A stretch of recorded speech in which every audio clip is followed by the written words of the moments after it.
Is to stand here to announce the filing of 2 lawsuits challenging the governor's unlawful decision. In one of those suits, Riders Alliance claims Governor Kathy Hochul's June 5th decision to pause congestion pricing jeopardizes the safety and future of New York City's residents and violates the state constitution that guarantees a right to clean air and water and a healthful environment. She may fail to grasp the threats of climate change or our need for a reliable, accessible transit system.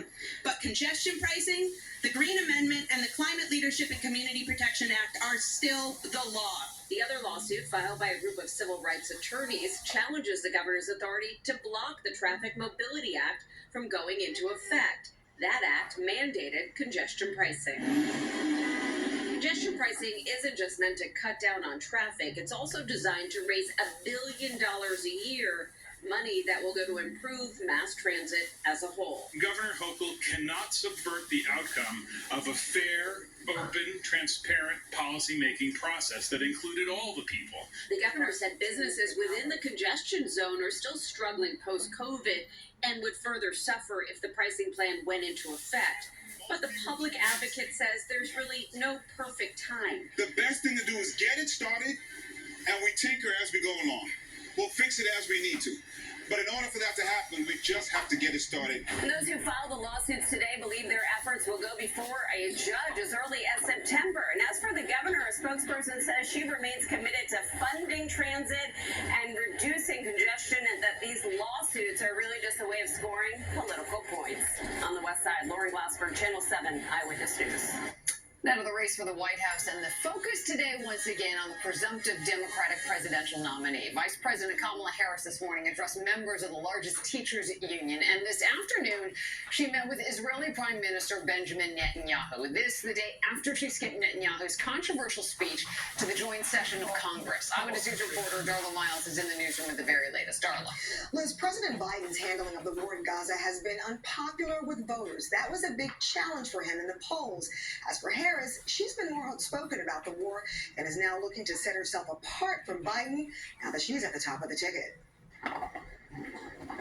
Kamala Harris looking to sit down with Benjamin Netanyahu one-on-one late this afternoon, apparently looking to distinguish herself on her own terms, as she is now the presumptive Democratic presidential nominee.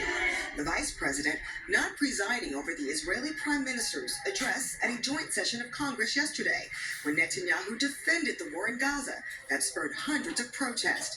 Vice President Harris shares President Biden's steadfast commitment to the nation of Israel, to the security of the Israeli people, to making sure Israel can defend itself. President Biden sitting down with Netanyahu hours earlier, looking to close a deal on a ceasefire soon, a much-needed win for the end of his legacy. I want to thank you for 50 years of public service and 50 years of support for the state of Israel. Before sitting down with Netanyahu, Vice President Harris making one more campaign comment. I'm ready to debate Donald Trump. I have agreed to the previously agreed upon September 10th debate. He agreed to that previously. Now it appears he's backpedaling. Former President Donald Trump calling into Fox News this morning, hitting back at Harris. She was a prosecutor, but she was a failed prosecutor. Now, Trump will be meeting with Benjamin Netanyahu tomorrow at Mar-a-Lago. As for the debate, he did agree to that September debate before Biden got out of the race, but that debate was set to take place here on ABC News, but in recent days, he said he's ready to take the stage, that debate stage with Harris multiple times. Liz, this is, again, moving very, very quickly. Trump meeting with Mar-a-Lago, meeting with Netanyahu at Mar-a-Lago tomorrow, and ready to take the debate stage with Harris. There you go. All right, Darla, thank you very much. Meanwhile, back here in New York City, public school students will soon be getting more free rides on the subway. Starting this upcoming school year, students will receive these green Omni cards instead of Metro cards. The Omni cards will be valid for eligible students year-round, 24 hours a day, and are good for 4 free trips daily, including weekends. This is a big boost because the old Metro cards only worked when school was in session. If New York is a city that never sleeps, then why should the Metro card be limited to time hours? 1 points with the NASDAQ falling 160 points. The S&P 500 down nearly 28.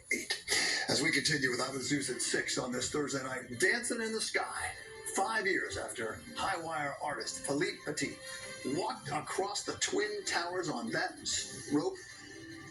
He's about to do something new now to commemorate the event. An exclusive interview with him coming up next. Well, it's gone on home video. Burglars hit a house while the owners were out. Ryan. Liz, it's time for another Field Forecast. We want to know who is the current king of New York sports. Aaron Judge, Jalen Brunson, Aaron Rodgers, or Francisco Lindor? Cast your vote. ABC7NY.com/vote. Results plus my answer coming up later in sports. You never know who you run into in the city. Always buzzing with red carpet, celebrities, and big events. I'm here to give you the inside scoop on it all. Catch the latest in entertainment on Eyewitness News, and right here in the taxi, Sandy. It's your time to shine.